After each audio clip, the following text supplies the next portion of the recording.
प्रणाम सभी को आज महापर्व छठ पर्व की खूब खूब खूब सारी बधाइयाँ। हे छठी मैया, बिहार का एक महापर्व छठ पूजा, जिसको आज देश और विदेशों में भी कई जो बिहार के लोग रहते हैं वहाँ भी जाके उसको कर रहे हैं। और ये छठ पूजा बहुत ही बड़ा महापर्व है, जिसमें ना किसी पुरोहित की ज़रूरत होती है और ना ही कोई मंत्र विद्या की। इसमें बड़े ही भाव से 4 दिन का त्यौहार है, माताएं लोग करती हैं, घर में एक अलग सा उल्लास रहता है। और इसमें माँ लोग के गीतों में ही वो प्रार्थना, माता लोगों का जो गीत होता है वही मंत्र होता है, और वो मंत्र बिल्कुल ब्रह्मास्त्र की तरह काम करता है। जब छठ महापर्व आता है तो कुछ दिन पहले से तैयारियां चलने लगती हैं और एक अलग ही उल्लास, आनंद का वातावरण, एक प्रेम और भाईचारे और करुणा ममता का महापर्व छठ महापर्व आप सभी के जीवन में छठ महापर्व बहुत सारा प्रेम लेके आए।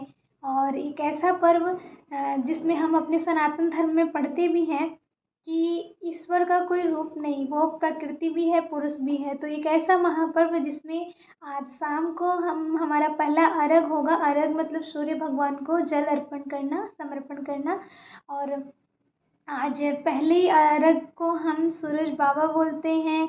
और जब कल आज डूबते हुए सूर्य की भी पूजा होती है, और कल फिर सूर्योदय की भी माताएं लोग पहले से जाके वहाँ सूर्योदय होने का वेट करती हैं, भूखे प्यासे जल में खड़ा होके। और फिर सूर्योदय का भी पूजा होता है। तो डूबतो सूरज के जे पूजे उहे बाटे हमर बिहार। और यहाँ हमर बिहार की बात नहीं है, ये छठ महापर्व पूरे इंडिया, पूरे विश्व में एक दिन सबको ये छठ महापर्व सबके हृदय को छुए और सबको ये छठ महापर्व समझ में आए और सभी लोग मनाएं। सभी लोग इसका प्रसाद यानी खाने वाला नहीं, हृदय में इस प्रसाद को ग्रहण करें, इसको महसूस करें, क्योंकि छठ महापर्व एक इमोशन है, एक फीलिंग है जिसको फील कर सकते हैं। और मैं कितना बताऊं, बहुत भाव है दिलों में।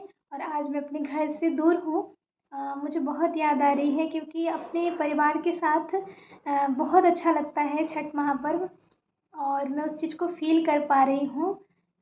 आशा करती हूँ आने वाले समय में हम खुशी खुशी साथ साथ मनाएंगे और आप सब तक ये छठ महापर्व पहुँचे। जो लोग नहीं जानते हैं छठ पूजा को, वो भी जाने समझे और वो भी मनाएं। इसी भावना के साथ मैं कितना बोलूँ, बहुत ज़्यादा बोलूँगी वीडियो लंबा हो जाएगा छठ महापर्व के बारे में। तो बस छठ एक भावना है, एक इमोशन है, प्रेम का एक।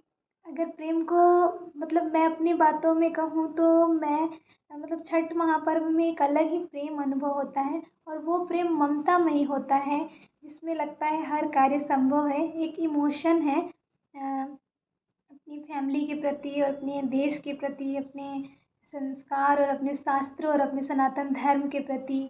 तो आइए इस छठ महापर्व की एक बार फिर से आप सभी को खूब खूब खूब सारी बधाइयाँ। और छठ महापर्व भगवान सूर्य की पूजा है। भगवान सूर्य को प्रणाम करते हुए हम आज परम वंदनीय माता जी, परम पूज्य गुरुदेव, सर्वशक्तिमान परम परमेश्वर, आप हमें जो सिखाना चाहते हैं इस स्वाध्याय के माध्यम से आप हमें सिखाइए, और हमारे सीखने की पात्रता दिन प्रतिदिन विकसित होती रहे, और हम अपनी पर्सनालिटी में निखार लाएं। स्वाध्याय, हम स्वाध्याय कर रहे हैं, हर दिन स्वाध्याय कर रहे हैं। आप में से कई लोग वीडियो देखते भी नहीं होंगे, इसलिए नहीं देखते होंगे कि क्या है, बुक ही तो पढ़ रही है। पर स्वाध्याय, आज ही हमने कहीं पढ़ा कि स्वाध्याय जो है सबसे बड़ा महान तप है। अगर हम स्वाध्याय कर रहे हैं अपने 24 घंटे में से, अपने 12 घंटे में से हम 1 घंटा नहीं, चलिए कोई बात नहीं, 10 मिनट 20 मिनट, ज़्यादा से ज़्यादा मेरी वीडियो 15 मिनट की होती है, लेकिन मैं कोशिश करती हूँ कि कम टाइम का हो। लेकिन आप 10 मिनट 5 मिनट का भी स्वाध्याय करते हैं तो आप सबसे बड़ा तप कर रहे हैं, क्योंकि डायरेक्ट आपके आचरण में परिवर्तन लाने वाला कोई महातप है तो वो है स्वाध्याय, स्व का अध्ययन। कि हमारे पास डायरेक्ट एक अच्छा मित्र, एक सच्चा मित्र, पुस्तक, एक अच्छी वाणी, पुरुषों की, महापुरुषों की, महामानव और भगवान जो हमें बताना चाहते हैं वो है स्वाध्याय। कि परमात्मा आत्मा से कह क्या रहा है, आत्मा जो परमात्मा से बिछड़ गया है, वो जो भटक गया है, मनुष्य जो भटका हुआ देवता है, उसको क्या चाहिए और उसका जीवन का पर्पस क्या है, वो हमें स्वाध्याय से पता चलता है। तो इस महान तप को हम कर रहे हैं, तो हमसे बड़ा सौभाग्यशाली और क्या हो सकता है। इससे बड़ा सौभाग्य हमारे जीवन में क्या हो सकता है। तो आप ये ना समझिए कि आपका टाइम वेस्ट हो रहा है, क्योंकि समय सबसे बड़ा मूल्यवान चीज़ होता है। कहते हैं ना, समय ही धन है, समय ही सब कुछ है, समय ही जीवन है। क्योंकि इसी समय में आना है और इसी समय में जाना है और इसी समय में सारा काम करना है। तो समय सबसे बड़ा धन है, और इस समय में हम थोड़ा सा समय निकाल कर अगर स्वाध्याय करते हैं, तो हमारा जो आने वाला समय है, जो हमारे जीवन में स्ट्रगल आएगी, जो हमारे जीवन में उतार चढ़ाव आएगा, उसमें हम जीने का सलीका सीख जाएंगे कि हमारे जीवन में जब पतझड़ के मौसम आते हैं, तो हमें किस तरह से धैर्य रखना है, किस तरह से उस समस्या को कुचल कर आगे बढ़ना है, किस तरह से खुशियों में ज़्यादा उतावला ना होकर पोलाइट रहना है, सम्यक रहना है। तो आइए, आज का टॉपिक क्या है, पौरुष की पुकार। हम और भी स्वाध्याय के बारे में थोड़ी थोड़ी बातें करते रहेंगे। आज का टॉपिक है पौरुष की पुकार। आगे गुरुजी लिखते हैं, पौरुष की पुकार मतलब आपके अंदर का जो पौरुषत्व है, जो पुरुषार्थ है, उसकी पुकार कह रहे हैं गुरुदेव। यहाँ भगवान कौन है, हमारे भीतर ही बैठा है, और हमारे अंदर ही वो रावण है और राम है। हमें अब क्या करना है, जब हमारे अंदर का राम जागृत हो जाता है, तो हम अपने अंदर की पौरुष को पुकारने लगते हैं। और जब अपने अंदर के पौरुष को पुकारने लगते हैं, हर पल हमारे मन में एक लालसा होगी कि हमें ये अच्छा काम करना है, वो अच्छा काम करना है। आपको जीने का एक मज़ा, एक आनंद ही अलग सा होने लगेगा, आने लगेगा कि नहीं, बेकार के बैठने में आपको अच्छा नहीं लगेगा, बेकार के गपशप में आपको अच्छा नहीं लगेगा। आप अपने समय को सही जगह पे देना शुरू कर दोगे। कब? जब आप अपने पौरुष को पुकारने लगोगे। जब पिछले का जो टॉपिक था, अपने साथ बैठना स्टार्ट कर दीजिएगा। तो आइए पढ़ते हैं, क्या बता रहे हैं हमारे परमपिता परमात्मा हमें। साहस ने हमें पुकारा है, हमें साहस ने पुकारा है। समय ने, युग ने, कर्तव्य ने, उत्तरदायित्व ने, विवेक ने, पौरुष ने हमें पुकारा है। यह पुकार अनसुनी न की जा सकेगी। आत्मनिर्माण के लिए, नव निर्माण के लिए हम कांटों से भरे रास्तों का स्वागत करेंगे और आगे बढ़ेंगे। कितना बड़ा साहस हमारे अंदर परमपिता परमात्मा हमारे अंदर से बोल रहे हैं। क्या आपने परमात्मा को कभी देखा है? पता नहीं, अगर आपने देखा है तो बहुत अच्छी बात है, लेकिन परमात्मा को क्या आपने फील किया है? तो ये सब लोग कह सकते हैं, मतलब 99% लोग कह सकते हैं कि हाँ, हमने परमात्मा को फील किया है। परमात्मा को हम अपने अंदर महसूस कर सकते हैं और महसूस करके आनंदित हो सकते हैं। तो वो ही परमात्मा, जब हमारे अंदर सद्बुद्धि आ जाती है, विवेक जागृत हो जाता है, तो वो अभी जो भी लाइन हमने पढ़ा, वो हमारे भीतर की आवाज़ है। जब हमारे अंदर का पौरुष जाग जाता है, हमारे अंदर का ईश्वर जाग जाता है, तो हमारे अंदर से ऐसी आवाज़ आती है कि हमें, हमारा जो कोई काम है, आज देश आज़ाद है तो कैसे, उनके पौरुष ने उन्हें पुकारा था। रानी लक्ष्मीबाई, सुभाष चंद्र बोस, चंद्रशेखर आज़ाद, जितने भी महान लोग हुए हैं, स्वामी विवेकानंद जी, डॉक्टर सर्वपल्ली राधाकृष्णन, जितने भी महान लोग हुए हैं, ये कैसे महान हुए? इनके अंदर के साहस ने इन्हें पुकारा, इनके अंदर इनका समय ने इन्हें पुकारा, युग ने, कर्तव्य ने, उत्तरदायित्व ने।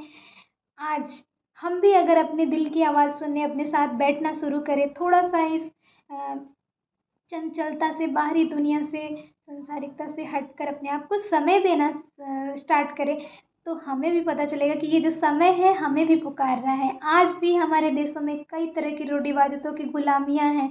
उस गुलामियों को ख़त्म करने के लिए समय ने आज मुझे पुकारा है।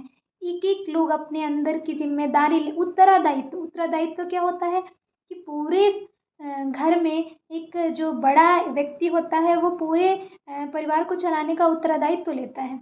आज उत्तरदायित्व ने हमें पुकारा है। इस समाज में, इस संसार में और इस भारत देश में अगर हम पैदा हुए हैं, तो कोई ना कोई कारण लेके आए हैं। वो कारण ने हमें पुकारा है, और वो कारण, वो पर्पस बिना किए आप चले जाएंगे तो बहुत पछतावा होगी, बहुत ज़्यादा। ये बहुत बड़ी कड़वी सच्चाई है जो अंत समय पे हम सबको याद आएगी। अंत समय जब आएगा तो हम ज़रूर होश में आएंगे, लेकिन आज धीरे धीरे धीरे धीरे डेली डेली प्रोसेस पे हम अपने मन की विचारों की सफाई करें ना, तो आज से ही हम अपने समय की पुकार को समझ कर आगे बढ़ सकते हैं। हमारे विवेक बार बार हमें रोकती है कि यहाँ समय बर्बाद ना करो, रील ना देखो, गपशप ना करो, सब कुछ करो लेकिन समय की पुकार को सुनो और आगे बढ़ो। तो ये बहुत ही गंभीर बात है और बहुत ही प्राण के साथ, बहुत ही करुणा से भी मैं कह रही हूँ कि आज के समय की पुकार को आप समझें।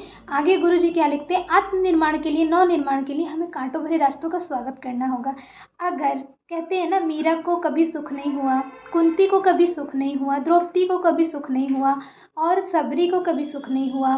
सबरी वर्षों वेट करती रही राम जी का, लेकिन एक दिन आए राम, है ना, राम आएंगे और आते हैं राम।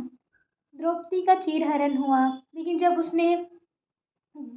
उसने दोनों हाथ उठा के समर्पण कर दिया, बिना ये सोचे कि मेरा क्या होगा, और दोनों हाथ उठा देना, सरेंडर हो जाना, तब वो घड़ी, अगर आप ऐसा सीख जाएंगे ना, वहाँ पे ईश्वर को आप फील करेंगे, वहाँ पे अपने अंदर की शक्ति को फील करेंगे, वहाँ पे परमात्मा आपको आकर के बचाता है। ये बिल्कुल सत्य घटना है, आप सब अपने जीवन में महसूस कर सकते हैं। मीरा विष का प्याला पी गई, क्यों? समर्पण भाव था। तो कहने का तात्पर्य यह है, स्वामी विवेकानंद के जीवन में कितनी कष्ट थी, डॉक्टर सर्वपल्ली राधाकृष्णन के जीवन में कितनी कष्ट थी, बहुत सारे जो भी लोग हैं सबके, पंडित श्री राम शर्माचार्य जी जिनको हम पढ़ रहे हैं, उनके जीवन में बहुत कष्ट थी। श्री राम भगवान जो अवतार लिए थे, श्री कृष्ण, सबके जीवन में कष्टों से हमें ये सीख मिलता है कि हमें कांटे भरे रास्तों का स्वागत करना होगा, अगर अपने लाइफ में पर्पस के साथ जीना है। तो हंसी माखौल करके उड़ा के चले जाना है तो फिर आप कुछ भी करिए, आपको कोई रोक टोक नहीं है, लेकिन एक पर्पस के साथ जीना है तो फिर आपको कांटों भरे रास्ते का स्वागत करना होगा।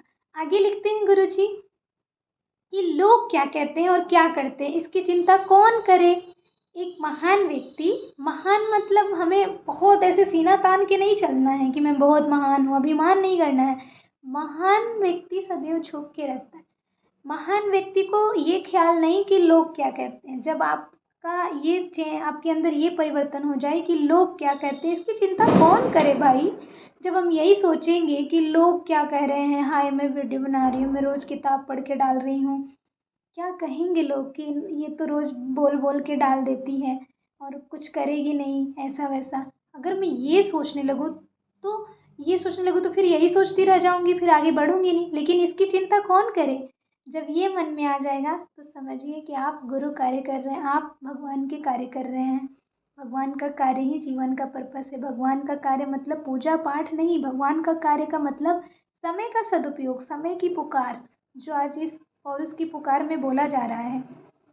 आगे लिखते हैं गुरुजी कि भटकते रहें, अपनी आत्मा ही मार्गदर्शन के लिए पर्याप्त है। लिखते हैं कि अपनी आत्मा, आपको ना, जब आप अपने साथ रहना शुरू करेंगे तो अंदर से हमें मार्गदर्शन मिलेगा और अंदर से ही आपको रास्ता मिलना शुरू हो जाएगा। आप जब भी सोएं रात को, तत्वबोध साधना करके सोएं, थैंक यू, सॉरी, जो भी आपसे पूरे दिन का एनालिसिस करिए और फिर आपके अंदर से जब सुबह उठेंगे तो एक पर्पस के साथ कि हे प्रभु, थैंक यू सो मच, आज का जो जीवन मिला है और इस जीवन में आज का जो समय मिला है उसका मैं पूरा पूरा लाभ उठा सकूँ, पूरा पूरा सदुपयोग कर सकूँ। और जब आप ये कहते हैं तो आपके अंदर से ही आपकी आत्मा ही मार्गदर्शन देती है। बार बार आप फील करेंगे कि देवता बाहर नहीं है, देवता अंदर ही है। आगे गुरुजी लिखते हैं, लोग अंधेरे में भटकते हैं, भटकते रहें, हम अपने विवेक के प्रकाश का अवलंबन कर स्वतः ही आगे बढ़ेंगे। लोग भटक रहे हैं तो वो भटके, हम उधर नहीं देखेंगे, लेकिन हम अपने अंदर का विवेक के प्रकाश से अपने आप को स्वतः आगे बढ़ाएंगे। कौन विरोध करता है, कौन समर्थन, इसकी भी चिंता नहीं करेंगे। इसकी गणना कौन करे। लिखते हैं, अब इतना लेखा जोखा कौन रखे जो बहुत खाली है जीवन में, कि अरे फलाना ऐसे बोल रही थी, चिलाना ऐसे बोल रही थी, ये तो अच्छा नहीं है, ऐसा मैं करूँगी तो वो क्या कहेंगी, ऐसा मैं करूँगी तो वो क्या कहेंगे। याद रखिए, अगर ऐसा हम कहें ऐसा अगर सोचने लगे ना, इसकी गणना करने लगे ना कि फलाना चिलाना क्या कहेंगे, तो फिर जीवन में कुछ भी अच्छा नहीं कर पाएंगे। और अक्सर मैंने देखा है, महसूस किया है, अनुभव किया है, अच्छा काम करने के लिए लोग डरते हैं, बुरा काम करने के लिए तो कोई डरता नहीं है। शराब पीने के लिए, नशा करने के लिए आज के युवा, मैं सबको नहीं कह रही हूँ, लेकिन जो जो चल रहा है, जो अनुभव किया है मैंने, वो बता रही हूँ। इधर उधर घूमने के लिए आज के युवा नहीं डरेंगे, लेकिन आज के युवा अपने शास्त्र, अपने संस्कृति के राह पे चलने में डरने लगे हैं। और अपने गार्जियन से हमेशा विरोध आपके घर से होगा, लड़ाइयाँ अपनों से ही होगी, और रुकावट भी अपने ही डालेंगे। बाहर के लोगों से तो आप बोल सकते हो, लेकिन अपने घर से ही आपको पहले रुकावटें आएंगी। लेकिन उसमें हमें शालीनतापूर्वक कैसे आगे बढ़ना है, वो भी रास्ता हमारी आत्मा ही हमें देगी, जब हम अपने साथ बैठेंगे और हम ये सब गणना करना छोड़कर अपने कार्य पे ध्यान देंगे कि मुझे बस करना है तो करना है। आप जानो कैसे होगा, ईश्वर पे विश्वास करके बोलो कि अगर ईश्वर पे नहीं विश्वास करते तो कोई तो एनर्जी है, कोई तो शक्ति है, जिस पे भी आप, अपने आप पे भी, कि आप जानो कैसे होगा, लेकिन होगा, ये विश्वास रखिए पॉजिटिव माइंडसेट के साथ, अच्छी एनर्जी के साथ, बस इस विश्वास के साथ कि मैं करूँगी, लेकिन मैं ये नहीं जानती कि होगा कैसे, पर होगा ये आप जानो। आगे लिखते हैं गुरुजी कि अपनी अंतरात्मा, अपना साहस अपने साथ है, और हम वही करेंगे जो करना अपने जैसे सजग व्यक्तियों के लिए उचित और उपयुक्त है। हमारे साथ हमारी आत्मा है, कोई है या नहीं है, हमारे साथ हमारी आत्मा है। हमारे जन्म देने वाली माँ नहीं है, हमारे पिताजी नहीं है, हमारे भाई नहीं है, हमारा कोई नहीं है, लेकिन हमारे साथ हमारी आत्मा है। हमारी लड़ाई बाहर के लोगों से है, लड़ाई मतलब हमारे अच्छे कार्य में जो भी लोग रुकावटें डाल रहे हैं, पर फिर भी हमारा काम संभव है, हो जाएगा। इसलिए होगा कि हमारा काम हमारा नहीं है, भगवान का काम है, और उसके लिए मैं अपने साथ हूँ। मैं अपने साथ हूँ तो परमात्मा मेरे साथ है, और अपने जैसे सजग व्यक्तियों के लिए उचित और उपयुक्त है। और जब मैं अपने साथ हूँ, परमात्मा मेरे साथ है, तो परमात्मा का ही मैं अंश हूँ, और परमात्मा मेरे जैसे और लोगों से मुझे मिलाता चला जाएगा। ये जीवन का 100% अनुभव बता रही हूँ मैं। जब आप ईश्वर के काम के लिए समर्पण हो जाते हैं और करने की लालसा अंदर से एक बेचैनी हो जाएगी ना आपको, तब आपको अपने जैसे लोग मिलने शुरू हो जाएंगे। पहले मैं बहुत पहले की बात है, पर्सनल बातें आपको बता रही हूँ, जो जिन तक भी ये वीडियो जाएगी। पहले मैं बहुत उदास होती थी, जो बचपन के मित्र बिछड़ जाते थे, उनके ख़यालात कुछ अलग हो जाते थे, इधर उधर की बातें करते थे, और मुझे जब मैं उस मंडली में जाती थी तो मेरे को एक शर्म की आंसू मेरे आँखों में मतलब चमकने लगती थी, गिरती तो नहीं थी बाहर, लेकिन या फिर मैं बर्थडे में जाती थी तो वो तुरंत केक कट जाता है और बैलून वैलून फोड़ने लगते हैं, तो मुझे एक आंखों में शर्म की आंसू मेरे आ जाती थी। तो लगभग मतलब 5-6 साल से मैंने संकल्प ले लिया है, मैं कहीं किसी बर्थडे पार्टी और विवाह में नहीं जाती, ऐसी विवाह में जहाँ पे आडंबर होते हैं, खर्चीली शादियाँ और खर्चीले बर्थडे पार्टी, जो इतने खर्च लगा के और एक पल में उजाड़ देते हैं, जैसे लगता है हनुमान जी ने लंका उजाड़ दी हो। तो वैसे जगह पे मैं नहीं जाती।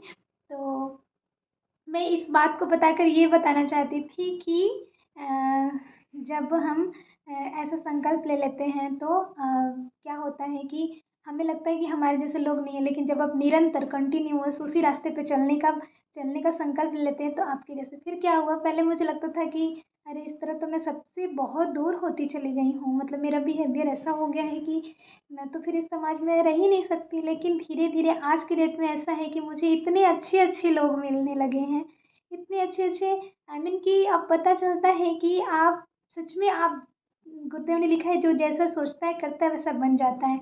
तो हम जैसा सोचते हैं ना, अब हमारे जैसे लोग हमें बहुत मिलने लगे हैं, और जब वो लोग मिलते हैं तो लगता है साक्षात गुरुदेव ने उन्हें भेजा है, और गुरुदेव ही उस रूप में आए हैं ये रास्ता दिखाने के लिए। तो बहुत अच्छे अच्छे लोग मिले इन 1-2-3 सालों में, और वो सब भगवान के भेजे हुए दूत हैं। सभी का खूब खूब आभार, जो मेरे जीवन में मेरा मार्गदर्शन कर रहे हैं, और उस गुरुदेव माता जी का आभार, आप सभी का खूब खूब आभार। इस स्वाध्याय से आप सबके जीवन में भी मार्गदर्शन मैं माध्यम हूँ और करा गुरुदेव रहे हैं, ईश्वरीय शक्ति करा रही है। और जिन तक भी ये वीडियो पहुँचेगा वो ईश्वरीय शक्ति और आशीर्वाद होगा। तो सभी का जीवन मंगलमय हो। इसी के साथ आप सबका खूब खूब आभार, सभी को प्रणाम, सभी को एक बार फिर से छठ महापर्व की खूब खूब बधाइयाँ।